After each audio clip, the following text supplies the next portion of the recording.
May gagawin tayo, Pinsonic na 42. Problema nito, walang power, walang standby red dito.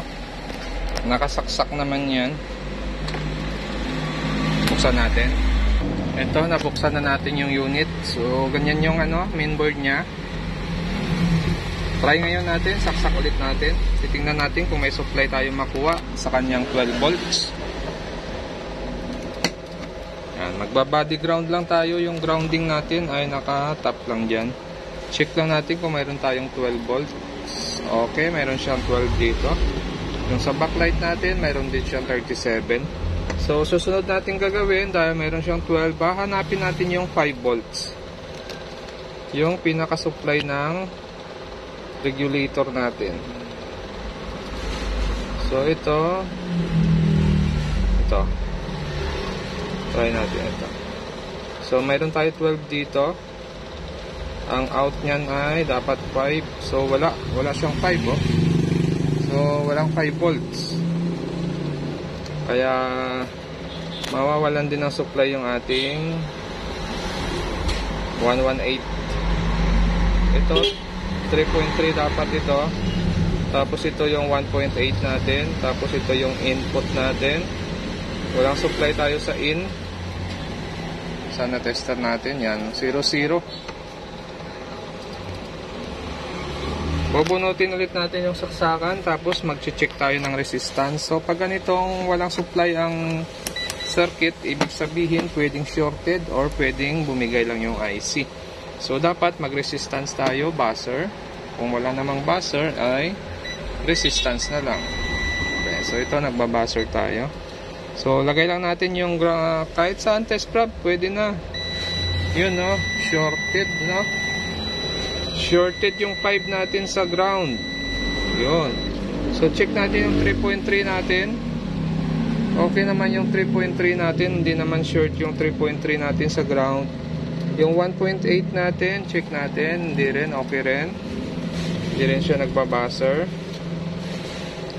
Hahanapin pa natin yung ibang coil dito. May mga ibang coil pa yan. So, mayroon pa dito sa taas na coil.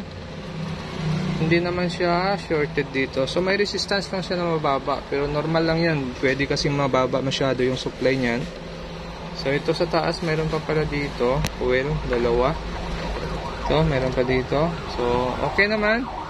So, ang naging short lang ay itong 5 natin. Itong 5 volts natin ang nagkaroon ng short sa ground. Yun, no? So, pag ganon, tatanggalin natin yung coil. Remove natin yung coil para ma-open circuit natin yung circuit.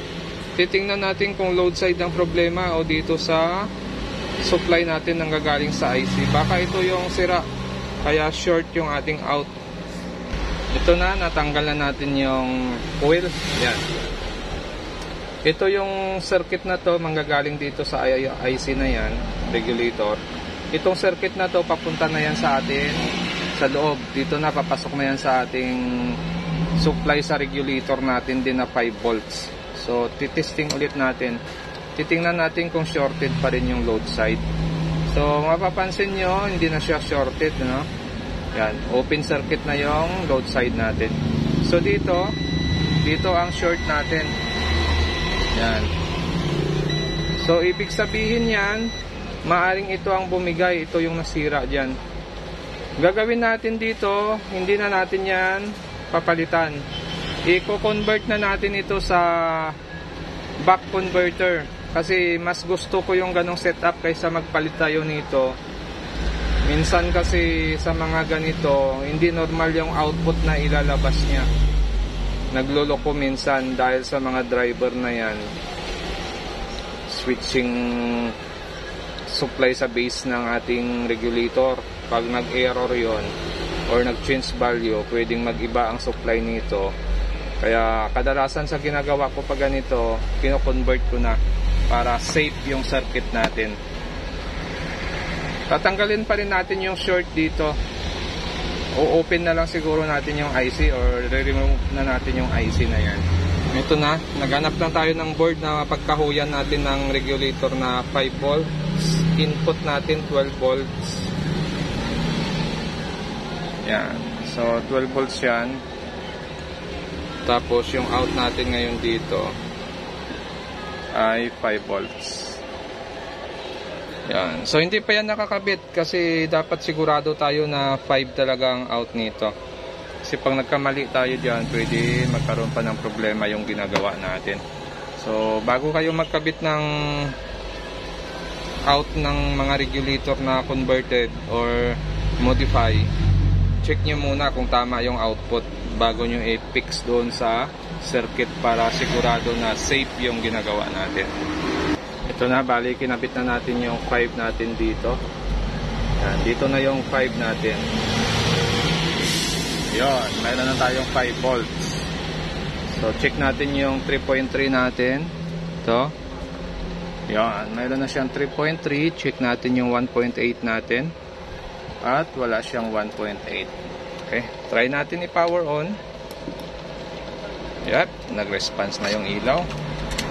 Sana buo pa yung salamin nito. Okay, so yan, no, gumana na siya.